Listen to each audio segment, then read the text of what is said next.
तो कहानी की शुरुआत में हम बेकी और उसके हस्बैंड डेन को देखते हैं और इनके साथ बेकी के फ्रेंड हंटर भी इनके साथ थे और ये तीनों मिलकर एक बड़े से पहाड़ पे क्लाइंबिंग कर रहे थे। अब ये सब कुछ ये तीनों इससे पहले भी कर चुके थे, जिस वजह से ये तीनों काफी ज्यादा एक्साइटेड थे। तब सामने डेन को वहाँ पे एक केव नजर आता है और वो अपनी पकड़ बनाने के लिए वहाँ पे अपना हाथ डाल देता है, लेकिन तभी उस केव में से एक पक्षी बाहर निकलता है, जिसकी वजह से डेन को वहाँ पे बैलेंस बिगड़ जाता है, जिसकी वजह से वो ऊंचे पहाड़ से नीचे गिरने ही वाला था, लेकिन रस्सी के सहारे वो बीच में लटक जाता है। अब यहाँ पे बेकी और हंटर उसे बचाने के लिए जा ही रहे थे, लेकिन तभी अचानक से वो रस्सी टूट जाती है, जिस वजह से बेचारा डन यहाँ पे इन दोनों के आंखों के सामने मारा जाता है। अब यहाँ पे 1 साल बीत चुका है, लेकिन बेकी अभी भी उस सदमे को नहीं भूल पाई है और इसी वजह से वो काफी ज्यादा ड्रिंक भी करने लगती है। बेकी की ये हालत देखने के बाद उसके पापा को बहुत ज्यादा फिक्र होने लगती है, जिस वजह से वो अपनी बेटी को समझाने की कोशिश करते हैं कि तुम्हें अपनी लाइफ में अपने अतीत को भूल के आगे बढ़ना चाहिए, लेकिन बाकी अपने डी एंड की बात बिल्कुल भी नहीं सुनती और वहाँ से चली जाती है। अब की जिंदगी में कोई जीने की वजह नहीं थी, जिस वजह से वो घर पे जाके सुसाइड करने की कोशिश करने लगती है, लेकिन तभी उसे उसकी फ्रेंड हंटर का कॉल आता है, जो कि 1 साल बाद से मिलने के लिए आ रही थी और हंटर को बेकी के डी एंड ने ही कॉल करके उसे यहाँ समझाने के लिए बुलाया था।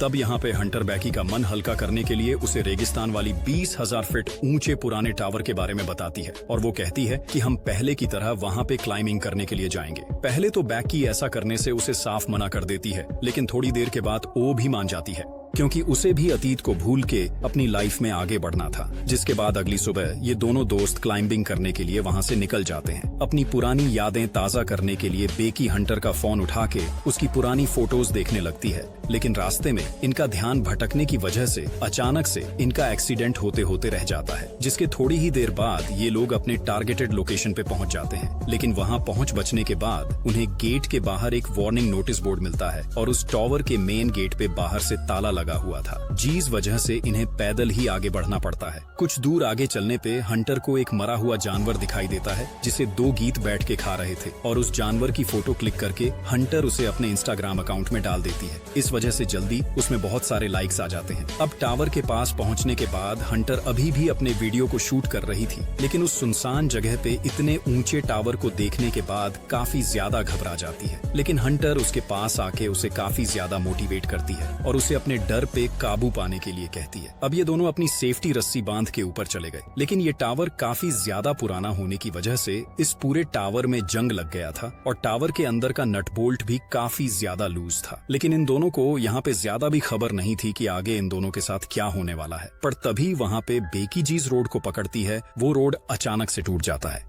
जिसे देख वो काफी ज्यादा घबरा जाती है, लेकिन किसी तरीके से हिम्मत करके वो दोबारा से टावर के ऊपर चढ़ने लगती है। अब ये लोग लगभग आधी दूरी तय कर चुके थे, जिस वजह से ये दोनों बीच में ही रुक के थोड़ा आराम करते हैं और उसके कुछ देर बाद ये दोनों अपना आगे का सफर शुरू कर देते हैं। अब 1800 फीट ऊपर जाने के बाद को काफी ज्यादा डर लगने लगता है, क्योंकि ऊपर जाने के बाद काफी ज्यादा तेज हवाएं चल रही थी और वो टावर भी काफी ज्यादा हिल रहा था। लेकिन यहाँ पे भी हंटर उसे मोटिवेट करते हुए कहती है कि हम अपने मंजिल के बहुत ज्यादा करीब है। अब यहाँ पे को कुछ भी समझ नहीं आ रहा था, क्योंकि आगे की सीढ़ी आउटसाइडेड थी और वहाँ पे खुद को बैलेंस करना ही खुद में बहुत बड़ा चैलेंज था। लेकिन इसके बाद अभी ये दोनों यहाँ पे नहीं रुकते और दोनों मिलके टावर के सबसे ऊपर टॉप पे पहुँच जाते हैं। लेकिन शायद ऊपर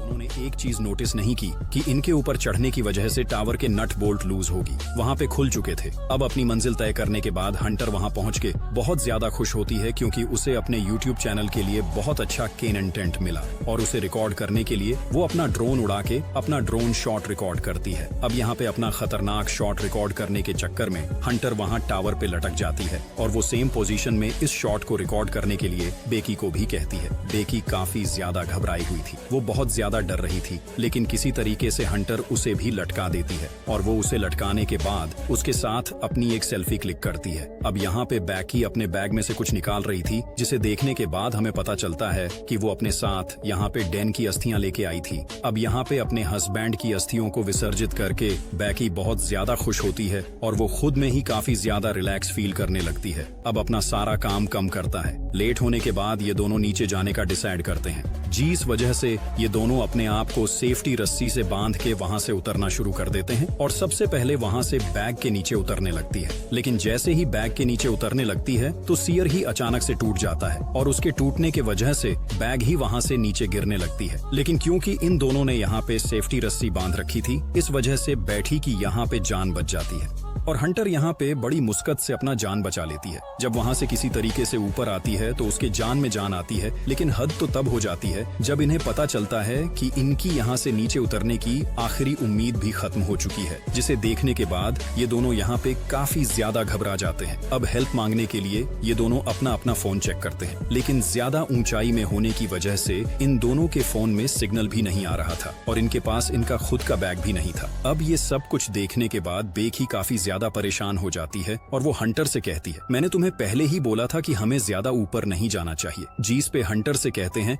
कि तुम इसकी टेंशन मत लो, यहाँ पे कोई ना कोई सोल्यूशन जरूर निकलेगा। तभी हंटर नोटिस करती कि बेकी के पैर पे कट लगा है, जिस वजह से वो अपनी शर्ट को उतार के उसके पैर को बांध देती है। अब ये दोनों यहाँ पे हेल्पलेस हो चुके थे, जिस वजह से इन दोनों के पास इंतजार करने के अलावा और कोई ऑप्शन नहीं था। तभी यहाँ पे हंटर एक बार फिर से अपना यूट्यूब वीडियो शूट करना शुरू कर देती है, जहाँ बेकी उसका इंटरव्यू लेते हुए उससे पूछती है कि आखिर तुमने यूट्यूब क्यों स्टार्ट किया। जिस पे हंटर उसे एक लाइन में जवाब देते हुए कहती है कि डैन की वजह से ये सुनने के बाद बेकी का मन थोड़ा उत्तर सा जाता है, क्योंकि डैन उसका हस्बैंड था। कुछ देर बाद हंटर को अपनी मदद मंगाने के लिए एक आइडिया आता है और वो अपने फोन में हेल्प मैसेज टाइप करके उसे नीचे फेंकने का सोचती है, जिस वजह से जैसे ही उसके फोन में सिग्नल आए तो वो नोटिफिकेशन सब लोगों के पास पहुंच जाए। जिस वजह से वो अपने फोन में हेल्प मैसेज टाइप करके उसे अपने जूते में डाल देती है और उसके पास जीतने कपड़े थे, वो सारे कपड़े उसमें डाल के वहां से नीचे फेंक देती है, इस उम्मीद में कि वो पोस्ट होने के बाद इनको कोई ना कोई मदद जरूर मिलेंगे। लेकिन जूता उतारने के बाद बेक नोटिस करते हैं कि हंटर के पैर पे 843 लिखा हुआ है और यहाँ पे 143 का यूज्ड एंड अपनी वाइफ बेकी को आई लव यू बोलने के लिए यूज करता था, जिस वजह से बेकी को उसमें पूरा शक हो जाता है। लेकिन ये सब कुछ जाने के बाद भी बेकी यहाँ पे चुप रहती है। उसके कुछ देर बाद इन्हें नीचे की साइड एक आदमी और उसका डॉग दिखाई देता है। इनकी उम्मीदें तो काफी जागती हैं कि अब इनको मदद जरूर मिलेंगे, जिस वजह से ये दोनों जोर जोर से चिल्ला के उन्हें आवाज लगाने लगते हैं। लेकिन बदकिस्मती से उस आदमी तक इनकी आवाजें नहीं पहुंच रही थी और यहाँ पे हम हंटर का फोन भी देख पाते हैं, जो कि नीचे गिर के चकनाचूर हो चुका था। अब यहाँ पे बह के अपना संकेत देने के लिए अपना एक जूता निकाल के उस आदमी के पास फेंकती है। वो जूता उस आदमी के पास पहुँचता तो जरूर है, लेकिन वो आदमी इनके इशारे नहीं समझ पाता और वो जूता फेंक के वहाँ से अपने डॉग के साथ जाने लगता है। अब अपना संकेत पहुंचाने के लिए वैक्यूम वहां पे अपना फ्लैट गन चिल्लाने लगती है, लेकिन हंटर उसे ऐसा करने से मना करती है और कहती है कि अगर तुमने दिन में फ्लैट गन चलाया तो वो किसी को दिखाई नहीं देगा। तब इन्हें सामने एक आरवी नजर आती है जिसके अंदर एक आदमी था। अब इनके पास एक लास्ट आइडिया बचा था कि जैसे रात होती है तो ये दोनों यहाँ पे फ्लैट गन चलाएंगे, जिस वजह से उन लोगों को इनका यहाँ होने का सबूत पता चलेगा। अब यहाँ पे अंधेरा होता है और ये दोनों यहाँ पे फ्लैट गन चलाते हैं, जिस वजह से वो दोनों आदमी इन्हें देख भी लेते हैं। अब यहाँ पे हंटर नोटिस करती कि उन दोनों आदमियों ने इन्हें देख लिया है और वो दोनों आदमी इनकी कार के पास जा रहे थे। अब ये दोनों यहाँ पे काफी ज्यादा खुश हो जाते हैं, क्योंकि इन्हें लग रहा था कि वो आदमी यहाँ पे इनकी मदद करने के लिए आ रहे हैं, लेकिन वो दोनों आदमी इनकी गाड़ी के पास पहुँच के एक ही गाड़ी को चुरा के यहाँ से भाग जाते हैं। अब यहाँ पे इनकी हर मुमकिन एक कोशिश नाकाम हो रही थी, जिस वजह से इनका जीने का हौसला भी टूटता ही जा रहा था। अब यहाँ पे टावर की लाइट चलने लगी थी और अंधेरा होने की वजह से इन दोनों को वहाँ पे नींद भी आ रही थी, लेकिन वहाँ पे इन दोनों में से किसी का भी सोना इनकी लाइफ की सबसे बड़ी गलती हो सकती थी। अब यहाँ पे को रहा नहीं जा रहा था, जिस वजह से वो हंटर के टैटूज के बारे में उससे पूछ ही लेते, जिस पर हंटर उसे रिवील करते हुए कहते हैं कि तुम्हारे हस्बैंड के साथ मेरा भी अफेयर था और बाद में मुझे रियलाइज हुआ कि वो मेरी सबसे बड़ी गलती थी। अब ये सब कुछ जानने के बाद भी बेकी को बहुत ज्यादा बुरा लगता है। जहाँ वो अपने पुराने गम को भूलना चाहती थी, वहीं नए नए राज उसके सामने खुल के आ रहे थे। अब इन दोनों को 24 घंटे बीत चुके थे और सुबह हो गई थी और बिना खाए पिए इन दोनों को भूख भी बहुत ज्यादा लग रही थी, जिस वजह से हंटर यहाँ पे डिसाइड करती कि वो किसी तरीके से यहाँ से नीचे जाके अपना बैग ऊपर लेके आएगी और वो रस्सी को टावर बांध के वहाँ से नीचे चली जाती है। लेकिन नीचे जाने पे हंटर को पता चलता है कि बदकिस्मती से उसकी रस्सी भी थोड़ी बहुत छोटी पड़ चुकी है। अब उसके पास यहाँ पे कोई ऑप्शन नहीं था, जिस वजह से वो अपनी रस्सी से लटक के वहाँ पे जंप कर देती है और वहाँ पहुँचने के बाद वो अपने बैग में से पानी निकाल के पीने लगती है और किसी तरीके से अपने बैग को उस रस्सी से लटका के खुद भी उस रस्सी के सहारे लटक जाती है। अब यहाँ पे बैग की रस्सी को ऊपर खींचने लगती है, लेकिन अचानक से उसके हाथ से रस्सी छूट जाती है, जिस वजह से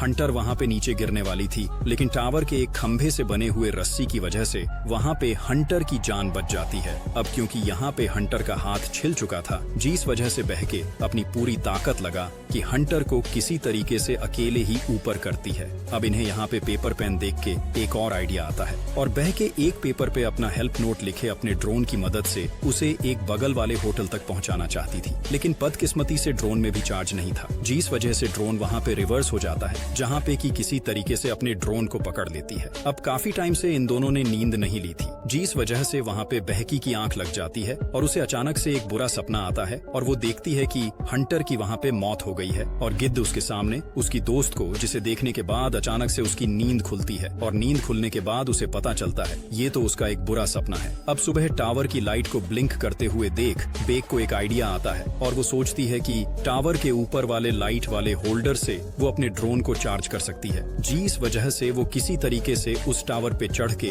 अपने ड्रोन को चार्ज में लगाती है, जहां उसे पता चलता है कि वहां पे होल्डर का पलक काफी ज्यादा लूज है, जिस वजह से उसे वहां पे लटक के ही अपने ड्रोन को चार्ज करना पड़ता है। अब ड्रोन को चार्ज करने के चक्कर में वहां पे काफी देर से लटकी हुई थी, जिस वजह से उसकी हालत वहां पे और भी ज्यादा खराब हो जाती है। लेकिन इससे भी बुरी बात यह है कि वहां पे गीत उसे देख के उस पे हमला करने लगते हैं। थोड़ी देर के बाद बेक के अपने ड्रोन को फुल्ली चार्ज करके नीचे आती है और वो अपना हेल्प नोट अपने ड्रोन में लगा के उसे चलाने लगती है। अब उस ड्रोन की मदद से इनका हेल्प नोट बगल वाले होटल में पहुंचने ही वाला था, लेकिन तभी अचानक से बीच सड़क में एक बड़ा सा ट्रक आने की वजह से इनके ड्रोन का एक्सीडेंट हो जाता है और इनका ड्रोन वहां पे चकनाचूर हो जाता है। और अब मानो तो इनके सोच के हिसाब से इनका सारा प्लान यहाँ पे चौपट हो चुका था। अब शाम हो चुकी थी, जिस वजह से वहाँ पे बारिश और तूफान आना शुरू हो गया था और नहीं जान सकती थी और वो काफी ज्यादा थकी हुई थी, जिस वजह से उसे नींद आने लगती है। लेकिन हंटर उसे ये कह के वहाँ पे सोने से मना करती है कि अगर तुम यहाँ पे सोई तो गीत तुम्हें जिंदा खा जाएंगे, जिसमें बेकी यहाँ पे हंटर से उसका दूसरा जूता मांगती है ताकि इस बार वो अपना फोन यहाँ से नीचे फेंक के हेल्प मांगा सके, जिसपे हंटर उसे कहती कि मेरा जूता तो नीचे है। और जब वहाँ से नीचे देखती है तो उसे देखने के बाद उसके वहाँ पे रोंगटे खड़े हो जाते हैं, क्योंकि जिस समय में लास्ट टाइम हंटर वहाँ से नीचे कूदी थी उसकी मौत वहीं पे हो गई थी और नीचे उसे गिद्ध नोच नोच के खा रहे थे और यहाँ पे बेकी अकेले ही बचने की कोशिश कर रही थी। और अब तक उसने हंटर के बारे में जो कुछ भी देखा वो बस उसका हेलिजनेशन था और वो पिछले 16 घंटे से अकेले ही इस जगह पे फाइट कर रही है। अब भी यहाँ पे बेकी अपने डींड के लिए एक मैसेज रिकॉर्ड करती है और किसी तरीके से वो पूरी रात उस तूफान और बारिश का सामना करती है। अब सुबह हो चुकी थी, लेकिन बेकी अभी भी सोई हुई थी और वहीं हम एक गिद्ध को देख पाते हैं जो कि घाव को नोच नोच के खा रहा था। अब यहाँ पे भूख और प्यास की वजह से काफी ज्यादा पागल होने लगी थी,